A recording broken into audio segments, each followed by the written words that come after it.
So today, we're gonna show you how to blow up your legs. What's up, Instashred? I'm here with Devin, I'm here with Derek.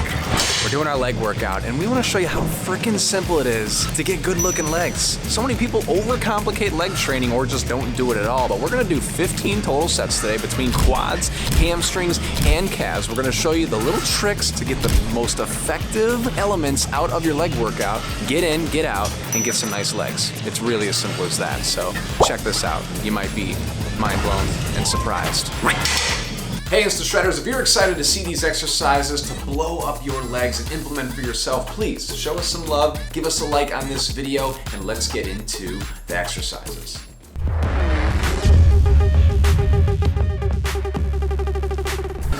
So our first exercise today is the belt squat.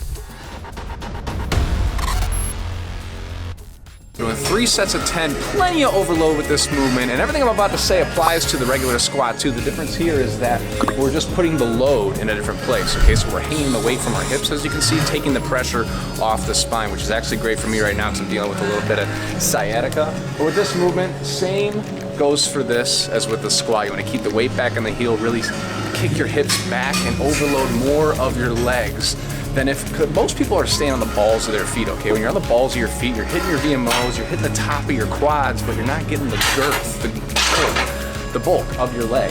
So when you stay back in the heels and you really keep pressure on the heels coming back, and then when you push up through the heels, you're engaging so much more glute, so much more hamstring and quad, which is really gonna make your legs have that bigger appearance than just working the itty bitty muscle right here.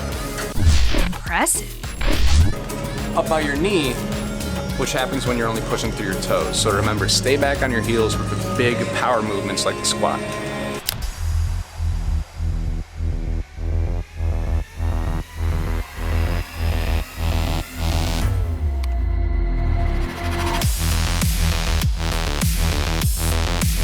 All right, exercise number 2 is the hack squat.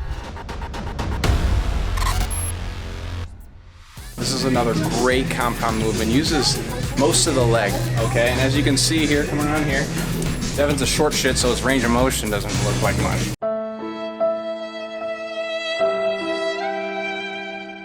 But he's staying on his heels, okay? And same with the squat. When you explode through your heels, you're using so much more muscle activation, your glutes, your hamstrings, and your quads. Whereas if you were putting more pressure on the front of your feet, you're hitting like, I'm taking a guess here, but like 70% less of your leg. And a lot of people just don't think about where they're pushing through their feet. So make sure you push through your heels on this movement. And if you don't have access to a unique machine like this, the hack squat, not all gyms have them. You can do the Smith machine variation, which we'll show you a clip of here. You're gonna have to use a lot less weight than on something like this because this is a fixed piece of machinery, but that will get the job done just as well.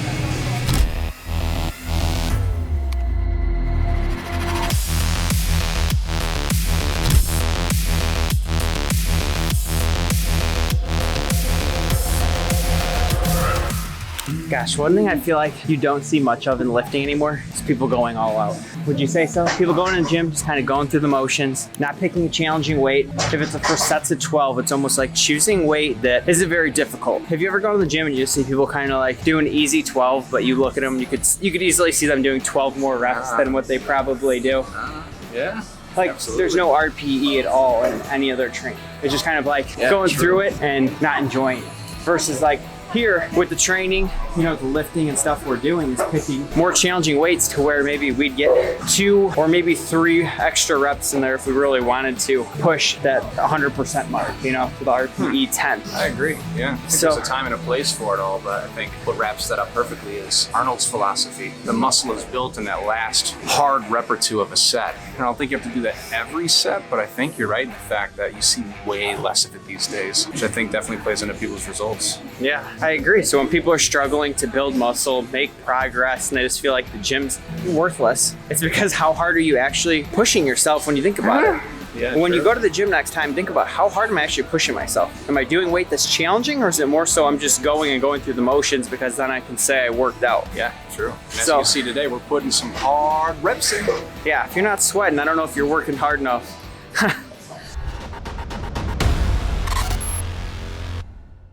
All right, so with the leg extension, this is our last quad exercise of the day. We're doing 2 sets. So as you can tell, we only did 3, 6, 7, 8 total working sets for quads. It's really all you need if you're pushing all out like we were just talking about.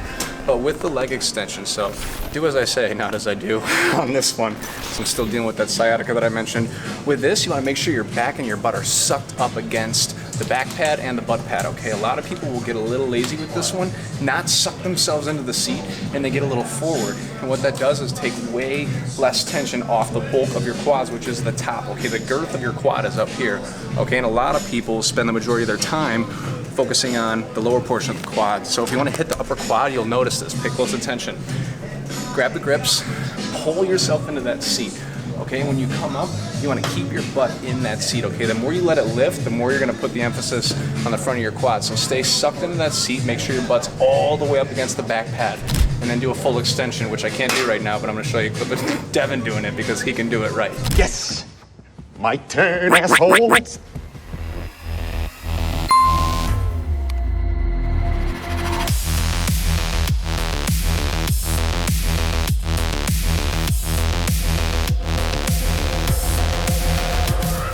We're doing the ghetto glute ham raises, okay? You can do these with a glute ham raise machine, which very few gyms have.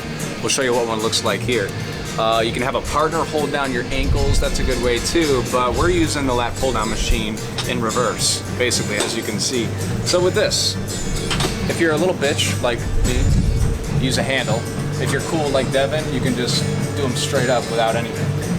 But the key with these, okay, to really get the emphasis in the area that you want, which is primarily our hamstrings, okay, you want to keep your hips forward. So you can see here, I've got a little kick out with my butt, okay, you don't want this. You want hips fully forward and your glutes slightly clinched, okay? You want to clinch them too much to where they can't help and aid in the movement, but you want to clinch them enough to where your hamstrings are going to do the hinging at the bottom, okay? So as I come down here, if I broke my hips being forward and went here, I'm using so much glute, okay? I can come up with ease. You can just play here all day, even with sciatica, but if your hips are forward and I keep them locked in that position, there's so much hamstring engagement here.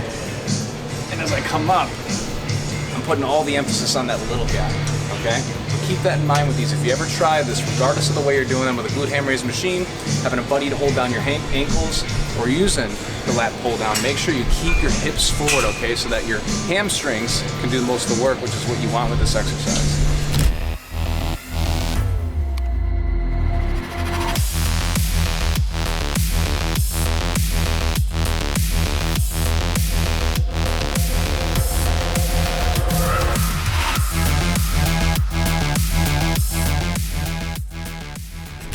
All right, we're on our 5th exercise of the day, second hamstring movement, lying hamstring curl, okay? So there's really not that much to this movement, but it's one of the best movements you can do. Really, there's the straight leg deadlift, the glute ham raise, and the lying hamstring curl. Those are the tried and true hamstring exercises that I like to do. The only thing that you really need to focus on is your toe positioning, okay? We're going for power today. We're really trying to overload the hamstrings, so we want to keep the toes flexed. Okay, we don't want to relax them because flexing them allows us to bring a little bit of the calf in, allows us to overload the hamstring with more weight rather than isolating, because we only have 2 hamstring exercises that we're doing today. We just showed you the glute ham raises, and now we're doing the lying hamstring curl. So we really want to put as much weight and overload onto the hamstrings as possible. So we're trying to grow them, baby. So that's the only tip. Otherwise, it's a very fixed movement. There's not much other elements you can screw up. So pay attention to your toes, keep them flexed, and that'll allow you to do the most weight.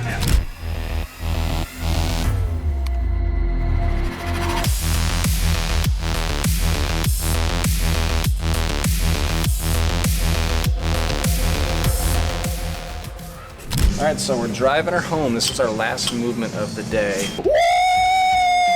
Yeah, baby! Calves, okay? We're doing 4 sets on this movement.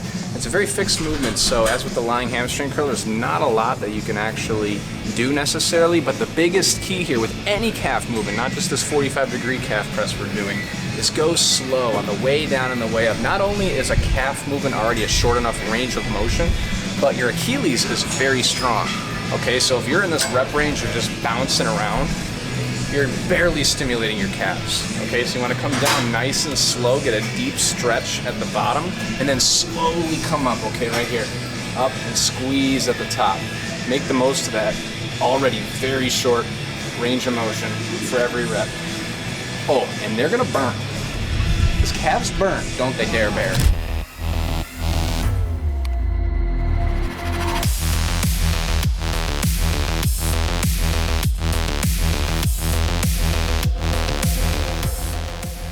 And so that's how you blow up your legs. I'm gonna ask Derek here, because he doesn't work out with us every day. Derek, what did you find most unique, beneficial, or different about today's workout?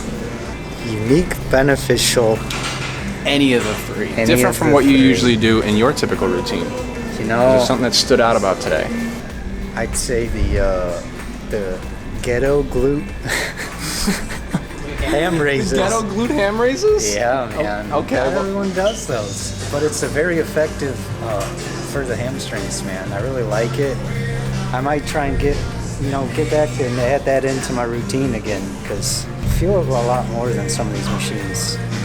So the moral of the story is today that you really don't have to do much at all. Like, this is a phenomenal routine to blow up your legs, and obviously adding the progressive overload element into it guarantees the progress week to week. But we did 15 total sets. We went hard, very, very close to failure on each and every set, and we felt it today. I think Devin and I even realized that today we pushed a little harder than we usually even do, just because we had the camera, we had the presence of Derek, we've had a good day doing a few other videos before this, and we fucking killed it. That's right. We hit PRs on pretty much every lift, I think, besides calf raises too. Yeah, I think we did, yeah. I'd say that too. When you're with other people that also lift, or they don't even have to, you see yourself just pushing more as a group, and you push each other. And, It's like a little extra stimulant you get.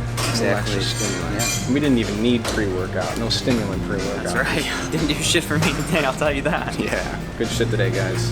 Good lift. Yeah, thanks for having me. but- Yeah, Absolutely. It was a fun, great workout. Thanks for watching these few short tips to implement with your leg routine to blow up your legs. If you would, please give our channel a subscribe here at Instashred, as we've got a lot more content to show you on how to not just blow up your legs, but also make gains for the rest of your body. See you next time.